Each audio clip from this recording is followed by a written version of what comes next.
अस्सलामुअलैकुम, उम्मीद है आप सब ठीक होंगे। अच्छा, हमारा चैप्टर 11 चल रहा है, लेकिन चैप्टर 11 से रिलेटेड एक टॉपिक है जो चैप्टर 10 में हमारा, that is how to perform substantive procedures. वो हम देखेंगे, उसके बाद हम चैप्टर 11 पे मूव ऑन कर जाएंगे। अच्छा, चैप्टर 10 है हमारे पास सब्सटेंटिव प्रोसीजर्स। तो चलिए चलते हैं उस टॉपिक पे। अच्छा, टॉपिक है हमारे पास how to perform substantive procedures assertion testing approach. अच्छा, इसमें हम देखेंगे कि जैसे कोई भी हेड होता है, फॉर एग्जांपल हम केमिस्ट्री में, बायो में, फिजिक्स में, हर सब्जेक्ट में इस तरह पढ़ते हैं कि सब डिवी एक सब्जेक्ट होता है, उसकी सब डिवीजन होती है और फर्दर सब डिवीजन होती है स्मॉलर पार्ट्स में।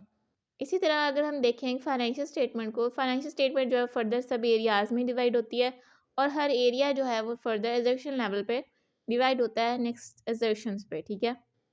हर एरिया की कुछ ना कुछ एजर्शंस होती हैं, तो हर एजर्शन को जब हम टेस्ट कर लेते हैं, उस पे प्रोसीजर्स अप्लाई करते हैं, तो उसके बाद वो एरिया हमारा जो है वो ऑडिट हो जाता है उस एरिया का। और जब एरियाज़ सारे ऑडिट हो जाते हैं, तो हमारी फाइनेंशियल स्टेटमेंट जो है वो ऑडिट हो जाती हैं, उनका फाइनेंशियल स्टेटमेंट का ऑडिट हो जाता है। तो इस तरह ये फ्लो चार्ट है। अच्छा, एजर्शन लेवल पे हम देखेंगे कि कैसे-कैसे जो है वो किसी भी एरिया की क्या-क्या एजर्शंस हो सकती हैं, ठीक है। जैसे concept of areas and assertions. There are two types of areas in financial statement, that is account balances and classes of transactions। ठीक है, दो तरह के एरियाज हैं, जैसे अकाउंट बैलेंसेस हैं और ट्रांजेक्शन्स हैं। अकाउंट बैलेंसेस क्या क्या हो सकते हैं? एरियाज अपेयरिंग बैलेंस शीट, जो कि बैलेंस शीट में अपेयर हो रहे होते हैं, और वो एरियाज जो कि इनकम स्टेटमेंट में अपेयर होते हैं, उनको क्लासेस ऑफ ट्रांजेक्शन्स कहा जाता है, ठीक है। There may be 6 types of misstatements in any area, these misstatements are described by assertions. अब किसी भी एरिया में फर्दर 6 जो है वो मिसस्टेटमेंट्स हो सकती हैं, फर्दर 6 टाइप्स की, और उस 6 टाइप ऑफ मिसस्टेटमेंट को एजर्शन का नाम दिया जाता है। हर एक एजर्शन जो है वो उस पर डिफरेंट प्रोसीजर्स अप्लाई किए जाते हैं, ठीक है। अब एजर्शंस है management assertions, financial statement assertions, ये क्या होता है?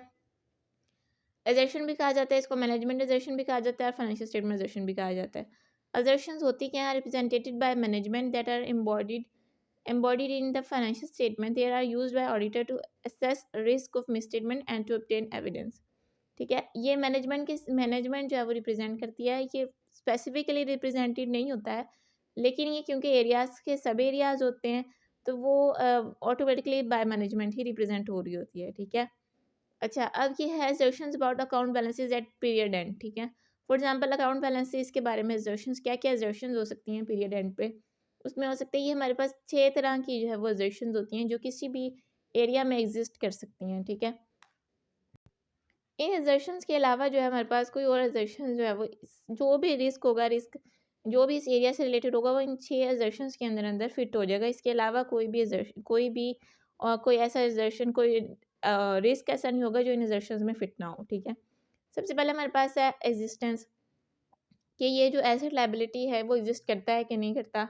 इसी तरह कि वो कंपनी का है भी कि नहीं, राइट्स एंड ऑब्लिगेशन से पता चलता है कि वो कंपनी के प्रोसेस में है भी कि नहीं। इसी तरह एक्यूरेसी, वैल्यूएशन, एलोकेशन, कि क्या वो ठीक रिकॉर्ड किया गया है, क्या इस ठीक जगह रिकॉर्ड किया गया है जहाँ उसको रिकॉर्ड होना चाहिए था।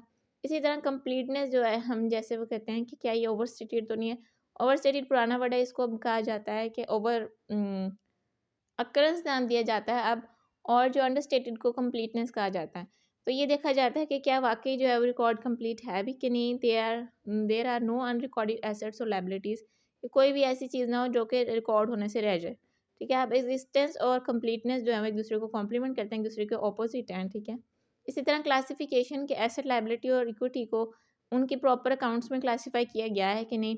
और प्रेजेंटेशन ये है कि एसेट, लायबिलिटी और इक्विटी को अप्रोप्रिएटली एग्रीगेट किया गया और डिसएग्रीगेट, और डिस्क्लोजर जो है वो according to applicable financial reporting framework दिए गए हैं, ठीक है। अब ये जो है वो हमारे पास 6 तरह के assertions हैं, जिसमें कोई भी मिसस्टेटमेंट फिट आ सकती है, ठीक है।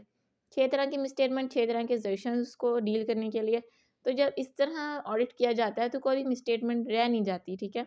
एक्सेप्ट ये कि लिमिटेड लिमिट एक्सेप्ट लिमिटेशंस के, ठीक है। इसी तरह हमारे पास है assertions about classes of transactions and events for the period. अब इसी तरह जैसे हमने देखा था कि 2 तरह की जो है वो एरियाज़ हो सकते हैं, अकाउंट बैलेंसेस होता है और क्लासेस ऑफ ट्रांजैक्शंस होता है। अकाउंट बैलेंसेस हमने देख लिया। अब देखेंगे हम कि assertions about classes of transactions, ठीक है।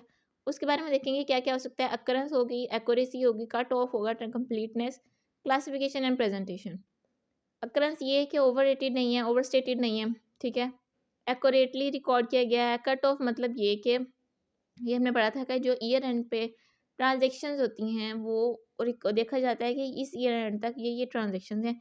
इसके बाद जो भी इवेंट्स हुए हैं उसकी ट्रांजैक्शंस रिकॉर्डेड हैं कि नहीं, लेकिन उससे पहले वाली जो भी रिकॉर्ड ट्रांजैक्शंस हैं वो क्या कंप्लीटली रिकॉर्डेड हैं कि नहीं, ठीक है। अच्छा, इसी तरह कंप्लीटनेस में ये आ जाता है कि क्या कोई भी ऐसी चीज़ तो नहीं है जो रिकॉर्ड होने से रह गई, या अंडररेटेड तो नहीं है, अंडरस्टेटेड तो नहीं है, ठीक है। अच्छा, और इसके बाद हमारे पास आता है क्लासिफिकेशन और प्रेजेंटेशन। क्या उसको वाक़ई सही तरह क्लासिफ़ाई किया गया है कि नहीं, हर जिस अकाउंट में उसको क्लासिफ़ाई करना चाहिए था और प्रेज़ेंट किया है अकॉर्डिंग टू एएफआरएफ, और disclosures are presented according to AFRF. तो ये सारी चीज़ें जो है ये देखी जाती हैं।